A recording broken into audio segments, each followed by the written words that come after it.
Hey, what's up, guys?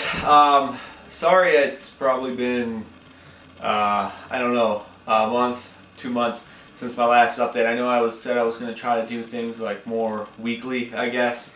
But really, after it kind of healed and the swelling went down, it was pretty much back to normal life. And I don't think I have that very of an exciting life. So I didn't really know what to talk about each week. So this is kind of an update. I had my surgery, and I had it last Friday the 19th, so that would be 10 days ago.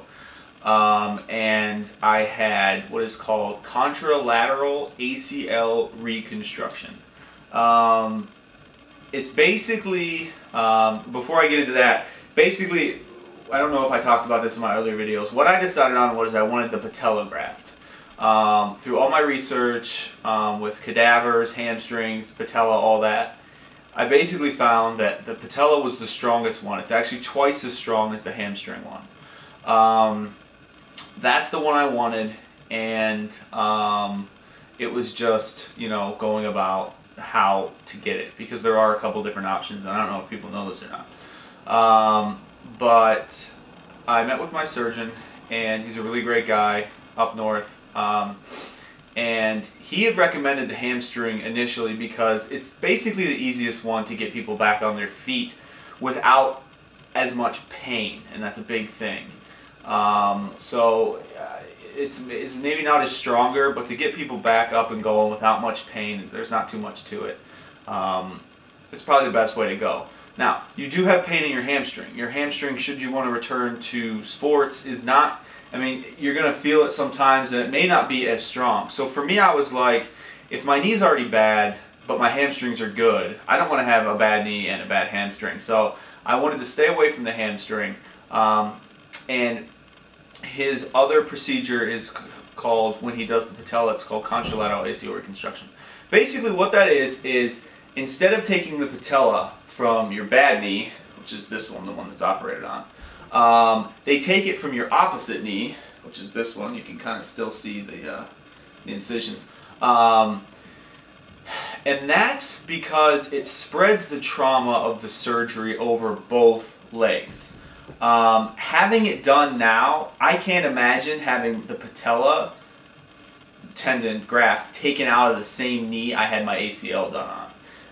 I would have been laid up. The pain would be unbearable. And basically what it does is the easiest, most effective way to get back up and quick after your ACL surgery is to have the cadaver graft. Because basically they just go in, slip your new ACL in, and you're done.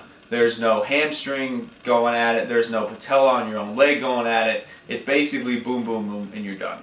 And what this surgery does is it basically takes patella from your opposite leg, and it makes it kind of like a cadaver graft surgery, where it goes in and nothing else is done to your ACL knee but except the graft being put in. And you don't have risk of infection like you do with cadaver. You don't have risk of, you know, rejection like you do with cadaver.